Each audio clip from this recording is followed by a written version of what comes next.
Hello students. तो अभी हम क्या पढ़ रहे हैं? बोर्स मॉडल पढ़ रहे हैं।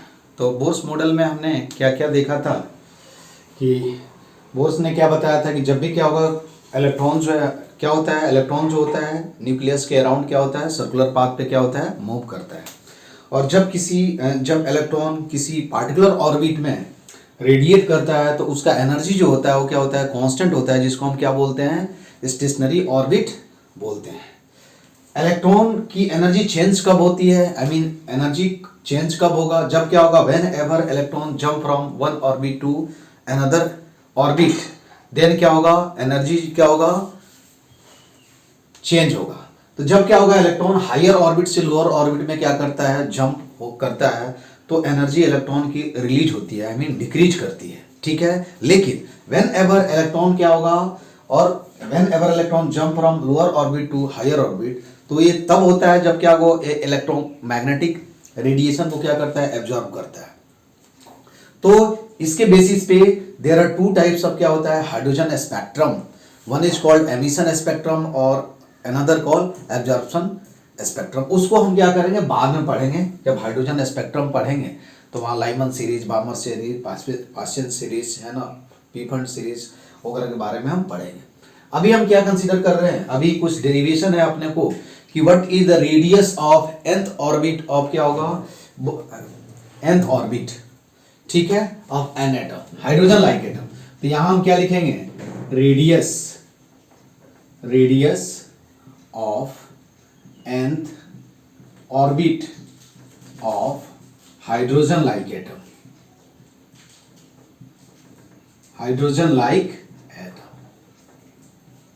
हाइड्रोजन लाइक एटम का मतलब क्या हुआ कि उनके पास जितने भी एटम्स हैं उनके पास यदि सिंगल इलेक्ट्रॉन हो तो हम उसको क्या बोलते हैं, हाइड्रोजन लाइक एटम्स या आयंस बोल सकते हैं, ठीक है। समझ में आया ना। तो यहां क्या है, देखो कोई भी क्या है, ये हाइड्रोजन लाइक एटम है, उसके सेंटर पे जो चार्ज होगा वो क्या होगा, जेडी हो जाएगा। और ये इलेक्ट्रॉन जो है हम मान लेते हैं कि किस ऑर्बिट में, nth ऑर्बिट में क्या है, रिवॉल्व कर रहा है। किस ऑर्बिट में, nth ऑर्बिट में। कौन से ऑर्बिट में, nth। इसको हम क्या लिख रहे हैं, Rn।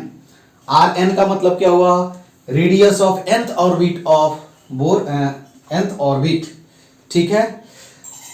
तो इसको बोर रेडियस भी बोलते हैं, ठीक है। तो ये क्या हो जाएगा, v, वेलोसिटी इसमें जो होगा उसको हम क्या मानते हैं, vn, ठीक है, vn। समझ में आई बात।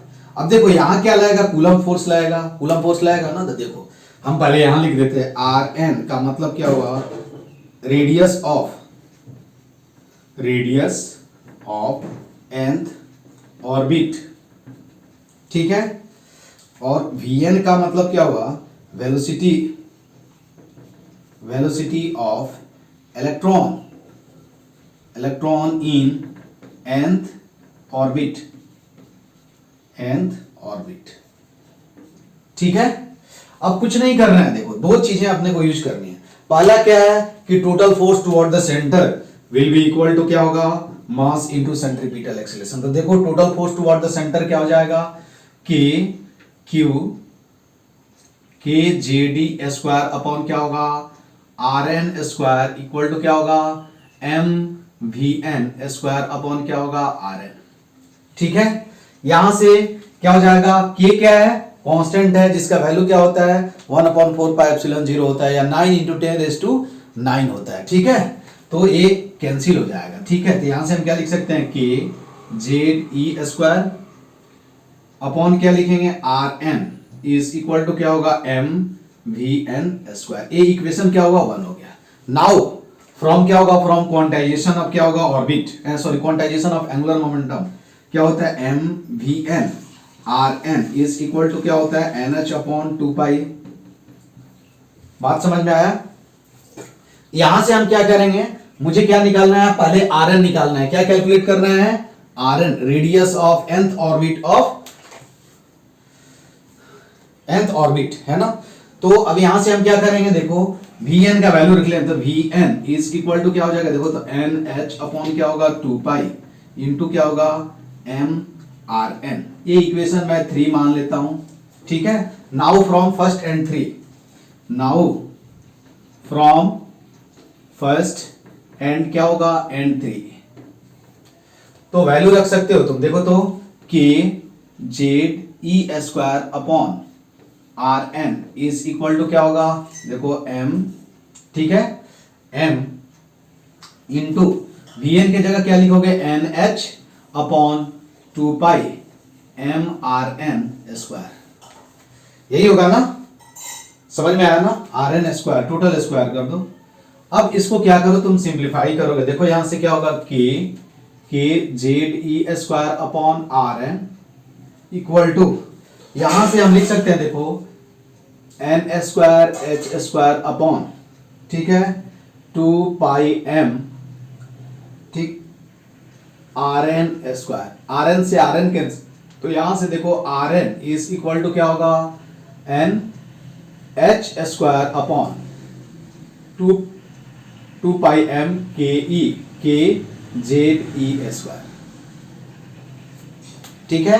यहां से हम ये लिख सकते हैं R N is equal to क्या होगा, N square H square upon क्या होगा, 2 पाई, है ना, M K Z E square, this is nothing but the क्या होगा, this is called Bohr radius of nth orbit, ठीक है। यहां तुम सबका वैल्यू रखोगे, तो देखो यहां से आर एन का जो वैल्यू रखोगे तो कितना आता है, उसको मैं डायरेक्ट लिख देता हूं, ठीक है, डायरेक्ट लिखेंगे, ये तुम्हारा कितना हो जाएगा, 0.53 एन स्क्वायर क्या होगा, देखो 0.53 एन स्क्वायर अपॉन क्या होता है, जेड, समझ में आया ना, क्या होगा, एन स्क्वायर अपॉन क्या हो जाएगा, Z, N square upon Z, ये एंगस्ट्रॉम के टर्म में आता है, क्या चीज के टर्म में आता है, एंगस्ट्रॉम के टर्म। दिस इज फॉर क्या होगा, हाइड्रोजन लाइक एटम, क्या होगा, हाइड्रोजन लाइक एटम के लिए हो गया, तो आर एन क्या होगा, radius, radius of nth orbit, ठीक है, क्या हो जाएगा, जेड क्या है, जेड क्या है, एटॉमिक नंबर है, ठीक है, क्या है, एटॉमिक नंबर, एन क्या है, ऑर्बिट,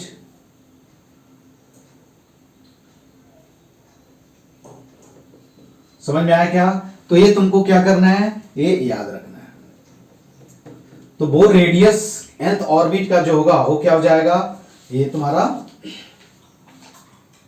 कितना होगा, 0.53 N square upon Z angstrom, angstrom का मतलब क्या, 1 एंगस्ट्रॉम इज इक्वल टू क्या होगा, 10⁻⁻10 मीटर, ठीक है। दूसरा जो रिजल्ट अपने को फाइंड आउट करना है कि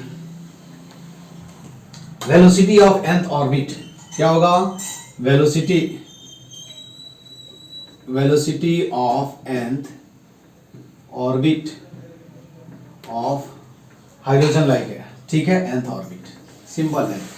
अब देखो क्या करोगे, यहां से अगेन मैं फर्स्ट, देखो तो फर्स्ट और क्या से, देखो दिया हुआ है क्या कि फर्स्ट का क्या दिया, के जेड ई स्क्वायर अपॉन क्या हो जाएगा, R N is equal to M V N square, ठीक है, equation, quantization of angular momentum से क्या होता, क्या होगा, M V N R N is equal to क्या होगा, एन एच अपॉन क्या हो जाएगा, 2 पाई, ठीक है। यहां से हम R N is equal to लिख सकते हैं क्या, एन एच अपॉन क्या होगा, 2 पाई एम वी एन, ये इक्वेशन सेकंड हो गया, समझ में आया, फर्स्ट एंड सेकंड।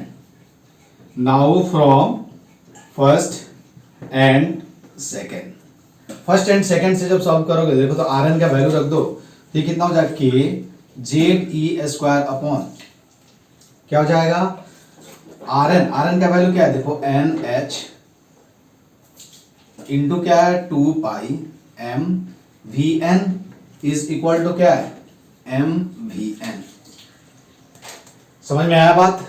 अब क्या करो तुम, m से m क्या करो, कैंसिल कर दो, है ना, उसके बाद देखो vn से vn कैंसिल हो जाएगा, यहां से तुमको vn मिल जाएगा, क्या मिल जाएगा, velocity of electron in nth orbit for hydrogen like atom क्या होगा वो मालूम चल जाएगा। तो देखो यहां से जब Vn लिखोगे, Vn इज इक्वल टू कितना आएगा, देखो ध्यान से, Vn इज इक्वल टू कितना, K जेड ई स्क्वायर, नहीं यहां 2 पाई लिखो, 2 pi K Z E square upon, ठीक है, क्या हो जाएगा, अपॉन n इंटू एच। तो यहां से तुम देख सकते हो कि देखो Vn is equal to 2 pi K Z upon sorry K E square upon H into क्या हो जाएगा, जेड अपॉन क्या हो जाएगा, n हो जाएगा। ठीक है, क्या हो जाएगा, जेड अपॉन क्या हो जाएगा, n हो जाएगा। समझ में आया बात। तो यहां से देख सकते हो कि वेलोसिटी जो है वो क्या है, डायरेक्टली प्रोपोर्शनल टू क्या है, जेड, और इनवर्सली प्रोपोर्शनल टू क्या है, n है। आई मीन जितने क्या होगा, इलेक्ट्रॉन जो होगा लार्जर रेडियस में मूव करेगा उतना ही उसका वेलोसिटी क्या हो जाएगा, कम हो जाएगा। क्या हो जाएगा, वेलोसिटी जो होगा वो क्या हो जाएगा, तुम्हारा कम हो जाएगा। ठीक है, तो यहां से जब आप वैल्यू रखोगे तो आपको कितना आंसर आएगा।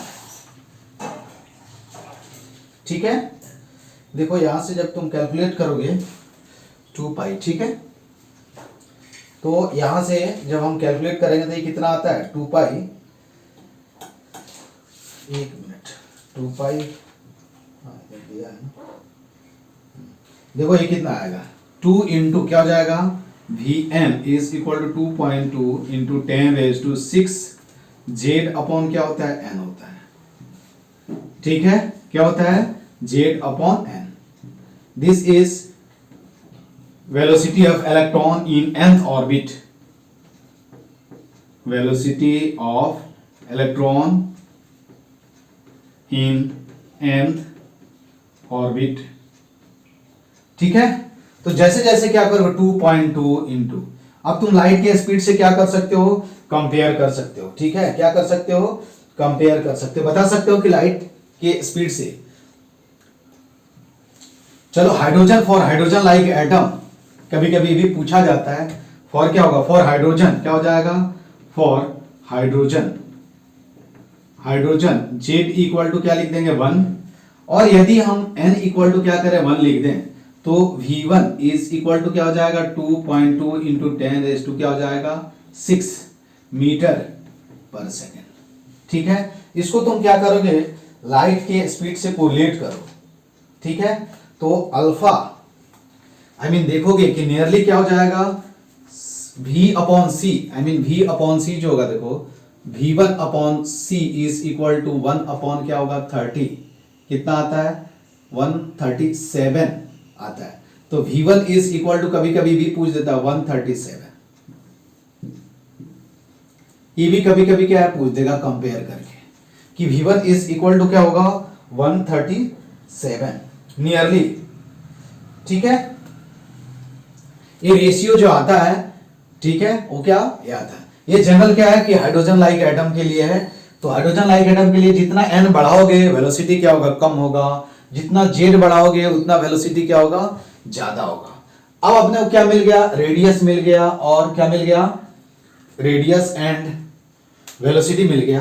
अब टोटल एनर्जी कैसे लिखेंगे, ठीक है, देखो ध्यान से, टोटल एनर्जी, ठीक है, associated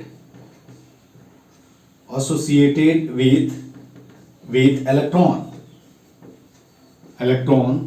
in nth orbit, कौन से ऑर्बिट में, nth ऑर्बिट, कौन से ऑर्बिट में, nth ऑर्बिट में कितना एनर्जी एसोसिएट होगा उसको हम कैसे कैलकुलेट करेंगे। देखो टोटल एनर्जी मैं लिख रहा हूं ET,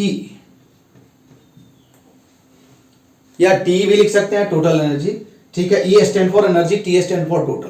तो क्या लिखेंगे, काइनेटिक एनर्जी प्लस क्या लिखेंगे, पोटेंशियल एनर्जी, यही होगा ना, काइनेटिक एनर्जी प्लस क्या लिखेंगे, पोटेंशियल एनर्जी। अब काइनेटिक एनर्जी कितना होगा उसको भी आप देख सकते हो। ठीक है, अब ये वाला फॉर्मूला हम नहीं लिखेंगे, डायरेक्ट पहले सिंपल फॉर्मूला लिख रहे हैं। तो देखो ET इक्वल टू क्या होगा, हाफ mVn स्क्वायर, ठीक है, प्लस, यहां प्लस नहीं होगा, देखो पोटेंशियल एनर्जी क्या होगा, पोटेंशियल एनर्जी मैंने बताया था कि दो चार्ज को, ठीक है, दो चार्ज को किसी डिस्टेंस पे हम रख दें तो पोटेंशियल एनर्जी कितना होता है, यू बताया था कहा, के Q1 Q2 अपॉन क्या होता है, R. This is called potential energy. ठीक है, तो हमने P लिख दिया है तो वैसा कुछ नहीं है, P भी चलेगा, U भी। अब देखो यहां क्या होगा, जब हम एनर्जी लिखते हैं तो दोनों चार्ज को साइन के साथ लिखते हैं। उसी तरह क्या होगा इलेक्ट्रॉन, आई मीन यहां क्या होगा, इलेक्ट्रॉन पे निगेटिव चार्ज है और न्यूक्लियस पे क्या है, पॉजिटिव चार्ज है, कितना, प्लस ZE। तो जब यहां पोटेंशियल एनर्जी लिखोगे तो क्या हो जाएगा, के ZE स्क्वायर अपॉन क्या हो जाएगा, आर हो जाएगा। ठीक है, आर आई मीन क्या होगा, रेडियस ऑफ nth ऑर्बिट। इसका जब वैल्यू रखोगे, देखो काइनेटिक एनर्जी कितना होगा, मैं आपको बता देता हूं। ये समझ में आया टोटल एनर्जी। तो ये मैंने क्या किया, ये आपको एक्सप्लेन किया कि जब भी पोटेंशियल एनर्जी लिखते हैं तो दोनों चार्ज को क्या करते हैं, साइन के साथ लिखते हैं। अब देखो काइनेटिक एनर्जी क्या होगा, यहां इसको इक्वेशन मैंने 1 लिख दिया। काइनेटिक एनर्जी कैसे लिखो, kinetic energy equal to half mv_n square. ठीक है, अभी हमने देखा था कि के ZE स्क्वायर अपॉन क्या होता है, Rn इक्वल टू क्या होता है, mv_n स्क्वायर। अरे कूलम्स लॉ से ये सेंट्रीपिटल फोर्स इक्वल टू क्या होगा, मास इनटू सेंट्रीपिटल एक्सीलरेशन। यहां 2 से डिवाइड कर दो, यहां 2 से डिवाइड कर, तो यहां से मैं लिख सकता हूं के ई इज इक्वल टू क्या होगा, के इज इक्वल टू क्या हो जाएगा, काइनेटिक एनर्जी इक्वल टू के ZE स्क्वायर अपॉन क्या होगा, 2Rn। समझ में आया क्या, क्या होगा, Z स्क्वायर अपॉन 2Rn। ये सेकंड इक्वेशन हो गया। बाद में हम इसको वैल्यू भी रख सकते हैं। ठीक है, देखो वेलोसिटी इन nth ऑर्बिट तो तुमको बता ही दिया होगा, तुम आसानी से लिख सकते हो। अब हम क्या करेंगे, ET। अब देखो now ET is equal to क्या होगा, ET इक्वल टू क्या होगा, हाफ mv0 स्क्वायर। अब देखो यहां वैल्यू रखो तो क्या होगा, के ZE स्क्वायर अपॉन क्या होगा, 2Rn माइनस क्या हो जाएगा, के ZE स्क्वायर अपॉन क्या हो जाएगा, Rn। तो यहां से लिखोगे ET इज इक्वल टू क्या होगा, देखो माइनस के ZE स्क्वायर अपॉन क्या होगा, 2Rn। ये तुमको क्या मिल गया, टोटल एनर्जी मिल गया। समझ में आया ना, क्या हुआ, टोटल एनर्जी। तो ध्यान से देखना, total energy is nothing but the negative of क्या होगा, kinetic energy and half of potential energy. क्या होगा, हाफ ऑफ पोटेंशियल एनर्जी। तो हम यहां से लिख सकते हैं कि टोटल एनर्जी, एक पूछा भी जाता है देखो कि क्या होगा, टोटल एनर्जी देखो तो TE आई मीन हम लिख सकते हैं TE इज इक्वल टू क्या होगा, माइनस अब क्या होगा, KE। समझ में आया ना, इज इक्वल टू क्या होगा, क्या होगा, P बाई क्या हो जाएगा, 2 हो जाएगा। समझ में आया क्या, ये इंपॉर्टेंट, कभी कभी डायरेक्ट क्या है ये पूछ देता है कि total energy is equal to क्या होगा, minus ZKE is equal to क्या होगा, P बाई क्या होगा, हाफ ऑफ पोटेंशियल एनर्जी। यहां माइनस साइन क्या इंडिकेट करता है कि electron is in bounded state with क्या होगा, न्यूक्लियस। ठीक है, तो यहां नोट में लिख लेना, हियर है ना, यहां नोट में लिख लेना कि क्या होगा, टोटल हियर है ना, here total energy negative means here total energy negative. ठीक है, इंडिकेट दैट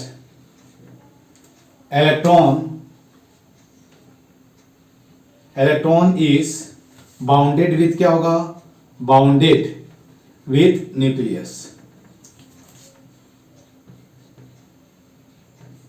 ठीक है, this means that we have to supply this much energy. समझ में आया ना, अभी तुमको क्या मिला, टोटल एनर्जी अपने को मालूम चल गया।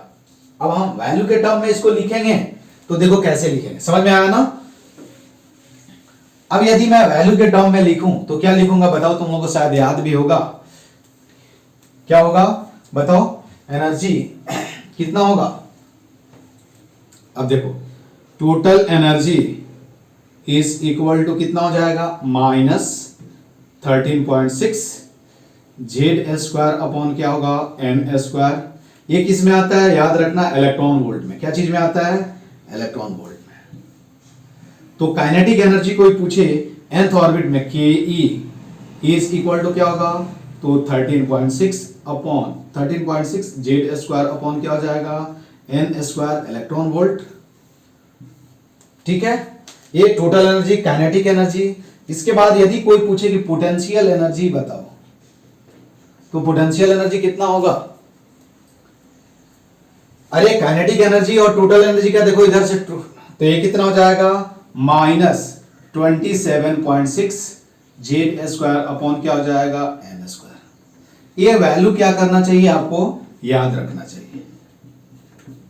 एक याद रखो और ये पॉइंट याद रखोगे तो तुम आसानी से क्या कर सकते हो, सॉल्व कर सकते हो। तो टोटल एनर्जी क्या होगा, -13.6 Z square upon N square electron volt. Kinetic energy क्या होगा, 13.6 Z square upon N square electron volt. Potential energy क्या होगा, -27.6 जेड स्क्वायर अपॉन क्या हो जाएगा, एन स्क्वायर। अब यहां एक टर्म आता है बाइंडिंग एनर्जी। बाइंडिंग एनर्जी कितना होता है वो आप आसानी से क्या कर सकते हो, लिख सकते हो। बाइंडिंग एनर्जी क्या होता है कि निगेटिव ऑफ, अब देखो बाइंडिंग एनर्जी का मतलब क्या हुआ कि कितना मिनिमम एनर्जी अपने को चाहिए है क्या करने के लिए, इलेक्ट्रॉन को न्यूक्लियस से सेपरेट करने के लिए, आई मीन एटम से सेपरेट करने के लिए। ठीक है, क्या है, एटम से सेपरेट करने के लिए। तो बाइंडिंग एनर्जी क्या होता है, देखो यहां बाइंडिंग एनर्जी या ionization energy, sorry ionization energy, binding नहीं, आयोनाइजेशन एनर्जी और वही हुआ बाइंडिंग। ठीक है, तो आयोनाइजेशन एनर्जी जो होगा वो क्या होगा, या बाइंडिंग एनर्जी ऐसे भी लिख सकते हो, या और क्या होगा, बाइंडिंग एनर्जी भी लिख सकते हो। इज इक्वल टू क्या होगा, देखो इज इक्वल टू क्या होगा, माइनस अब क्या होगा, टोटल एनर्जी। आई मीन क्या होगा, the amount of energy required to make, the amount of energy required to make free, to make electron free from क्या होगा, एटम्स और nucleus is called binding energy, और इसी को क्या बोलते हैं, आयोनाइजेशन एनर्जी बोलते हैं। तो total energy, negative of total energy, और यूं बोल सकते हैं कि क्या होगा, binding energy is equal to क्या होगा, काइनेटिक एनर्जी। ठीक है, तो binding energy is equal to क्या होगा, negative of total energy equal to क्या होगा, काइनेटिक एनर्जी। समझ में आया ना, क्या हो जाएगा, kinetic energy is equal to क्या होगा, माइनस क्या हो जाएगा, potential energy, minus potential energy by क्या हो जाएगा, 2। ठीक है, तो ये तुम्हारा टोटल एनर्जी का पार्ट। उसके बाद हम कैलकुलेट करेंगे कि टाइम पीरियड क्या होगा, टाइम पीरियड क्या होगा। तो देखो टाइम पीरियड तुम लोगों को मालूम है, calculation of time period of क्या होगा, electron in nth orbit. nth orbit में इलेक्ट्रॉन का टाइम पीरियड हम कैसे कैलकुलेट करेंगे उसको। अब देखो टाइम पीरियड क्या होता है, simple, Tn is equal to क्या होगा, circumference of nth orbit divided by क्या है, 2 पाई Rn डिवाइडेड बाय क्या है बताओ, speed of nth orbit, speed in nth orbit. ठीक है, तो 2 पाई Rn अपॉन क्या हो जाएगा, Vn। ये this is time period of electron in nth orbit, 2 pi Rn circumference of nth orbit, and this is Vn का मतलब क्या है, velocity of electron in nth orbit. अब यहां तुम वैल्यू रख दो 2 पाई, देखो Rn का क्या है वैल्यू रख दो और Vn का वैल्यू रख दो। तो यहां से हम लिख सकते हैं सर, देखो ध्यान से, Tn is equal to 2 pi Rn upon Vn लिख सकते हो, कहां से, देखो कहां से लिख सकते हो, MVn Rn अपॉन क्या होगा, NH अपॉन 2 पाई। यहां से लिख सकते हो क्या, नहीं है ना, यहां से हम नहीं लिख सकते हैं। Vn अभी बताया था, Rn कितना है बताओ, Rn इज इक्वल टू क्या था, वैल्यू रख दो 0.53।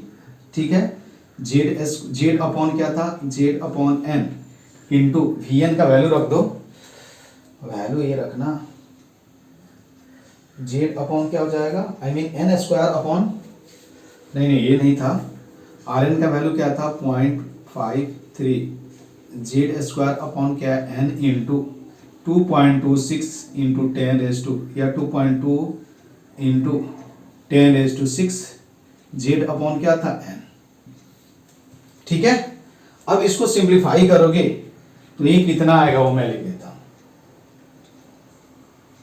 कितना आएगा देखो 15 है ना, नहीं हमने गलत लिख दिया क्या, Vn 2πRn है ना, Vn इज इक्वल टू क्या हुआ Z अपॉन n, और हमने Rn ऊपर लिखा है क्या, Z स्क्वायर अपॉन क्या है, नहीं गलत लिखा है ना, n स्क्वायर अपॉन क्या हो जाएगा, सॉरी n स्क्वायर अपॉन क्या हो जाएगा Z। ठीक है, तो यहां से जब तुम देखोगे इसको कैलकुलेट करोगे तो कितना आएगा 1.5 इंटू 10⁻⁻15 n क्यूब अपॉन क्या हो जाएगा 15 नहीं 16 n क्यूब अपॉन क्या हो जाएगा Z सेकेंड। ठीक है, तो time period of electron in nth orbit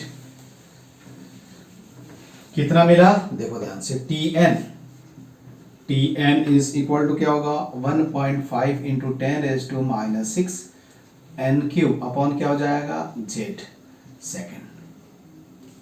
ठीक है, टाइम पीरियड। अब एंगुलर फ्रीक्वेंसी क्या होगा या एंगुलर वेलोसिटी, एंगुलर फ्रीक्वेंसी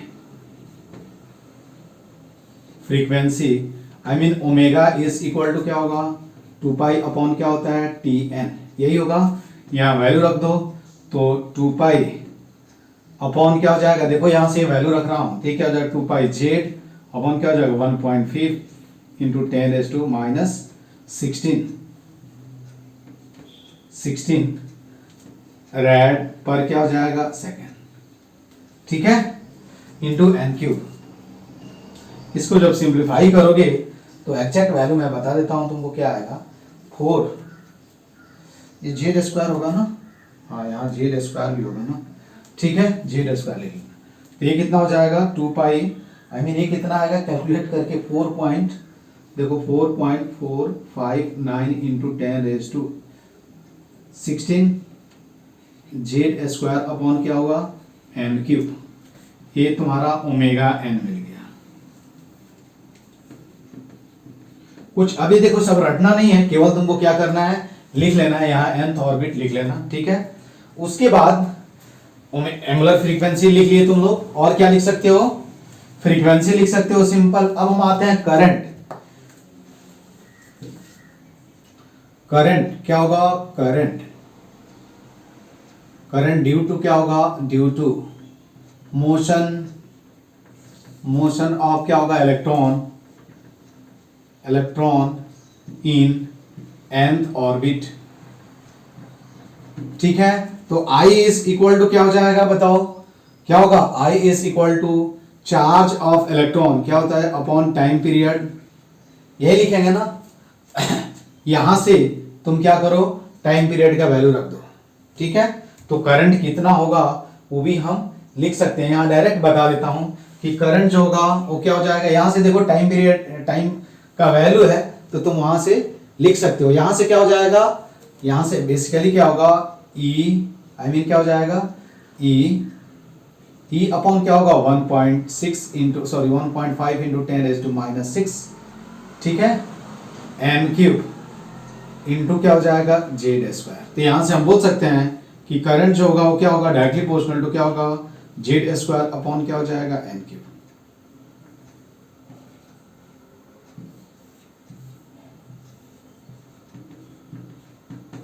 ठीक है, क्या हो जाएगा I is directly proportional to क्या होगा Z स्क्वायर अपॉन क्या हो जाएगा n क्यूब हो जाएगा। उसके बाद ये तो क्या लिखा हमने करंट इन nth ऑर्बिट। ठीक है, n क्यूब सही है ना। उसके बाद हम लिख सकते हैं, अब करंट है तो मैग्नेटिक फील्ड क्या होगा, मैग्नेटिक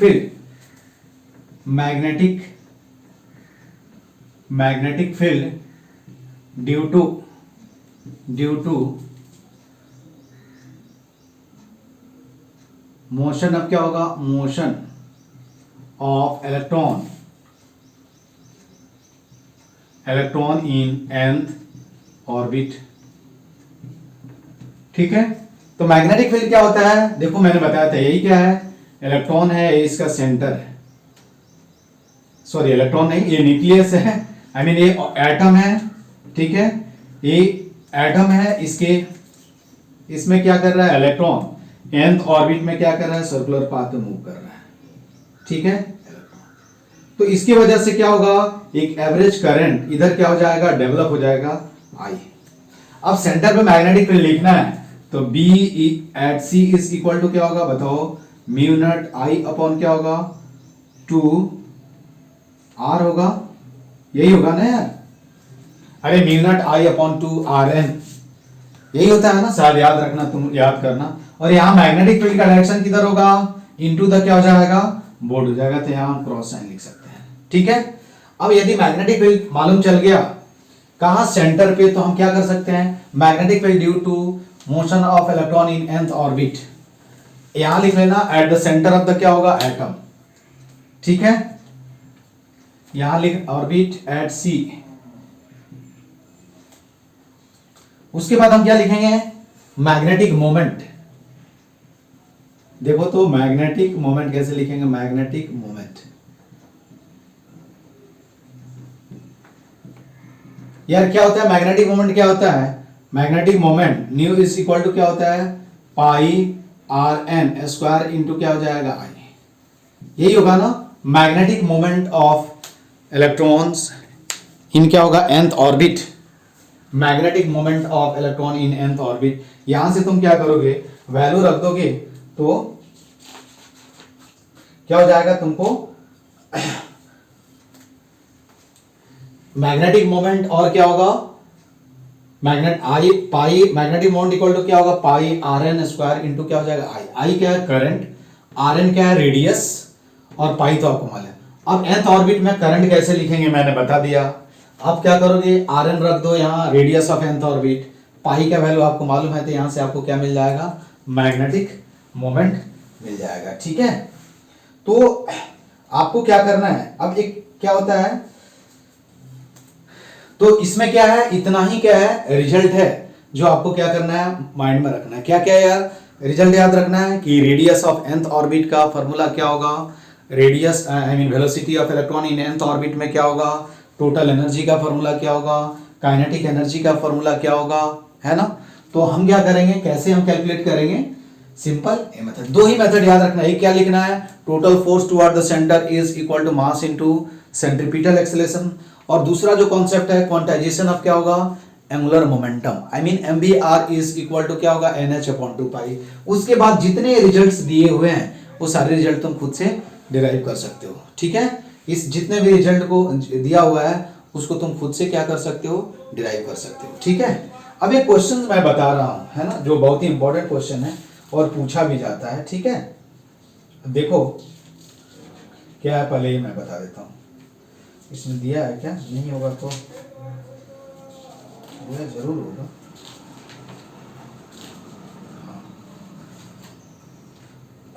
अब देखो यहां क्या है कि सपोज, ठीक है, देखो क्या क्या है, शायद ग्रेविटेशन में भी बताया था इस टाइप का प्रॉब्लम। उसके बाद क्या है, देखो इस पे प्रैक्टिस करना है। देखो कि इफ पोटेंशियल एनर्जी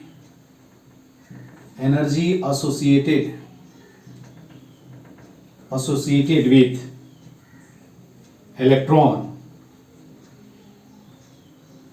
is क्या होगा, is electron in an orbit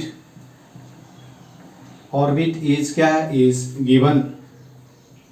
given as, देखो मैं लिख रहा हूं PE is equal to U is equal to minus K।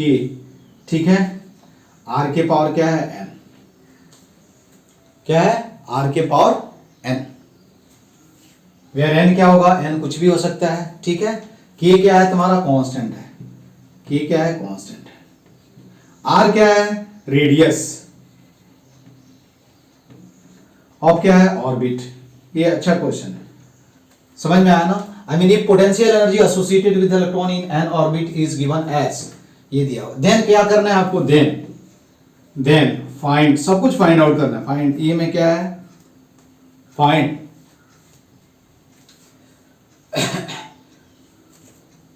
Find time period.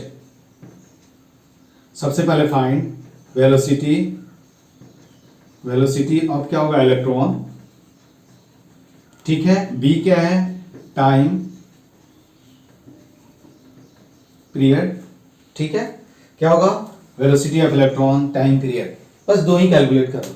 अब देखो क्या है, मैंने ये बताया था कि जब भी क्या होगा पोटेंशियल एनर्जी दिया हुआ है तो आप फोर्स कैसे लिखते हो, बस वही कॉन्सेप्ट आपको क्या करना है मालूम करना है। देखो यहां क्या है, अभी तक हमने क्या पढ़ा कूलम्स लॉ। याद रखना कि वो जितने भी रिजल्ट अभी मैंने बताया वो तभी वैलिड होगा जब फोर्स क्या होगा, फोर्स बिटवीन क्या होगा न्यूक्लियस एंड इलेक्ट्रॉन जो हो इनवर्सली प्रोपोर्शनल टू क्या हो आर स्क्वायर हो। यदि फोर्स अदर पावर में चेंज हो रहा है तो हम वो वाला फॉर्मूला यूज नहीं करेंगे, वो गलत हो जाएगा। तो यही क्या है कि इलेक्ट्रॉन क्या है nth ऑर्बिट में क्या है रिवॉल्व हो रहा है, समझ में आई बात, nth ऑर्बिट में रिवॉल्व हो रहा है, कुछ वेलोसिटी से हो रहा होगा v वेलोसिटी से। अब यहां सेंट्रीपिटल फोर्स क्या है कौन पर ये कैलकुलेट करना। अब यहां सेंट्रीपिटल फोर्स डायरेक्ट मत लिखना, के क्यू अपॉन क्या होगा के क्यू अपॉन आई मीन के जे डी स्क्वायर अपॉन क्या होगा जेड ई स्क्वायर अपॉन क्या होगा आर एन स्क्वायर, वो गलत हो जाएगा। क्यों, क्योंकि यहां क्या है देखो potential energy is not directly proportional to क्या होगा, sorry potential energy is not directly inversely proportional to क्या होगा आर। यदि इनवर्सली प्रोपोर्शनल टू आर होता है यहाँ n का पावर 1 हो जाए तो हम सारे फॉर्मूला यूज कर सकते हैं, बस कांस्टेंट क्या होगा चेंज होगा। लेकिन यहाँ क्या है n का पावर क्या है 1 नहीं है कुछ अलग है, तो इसलिए हम ये वाला फॉर्मूला यूज नहीं करेंगे।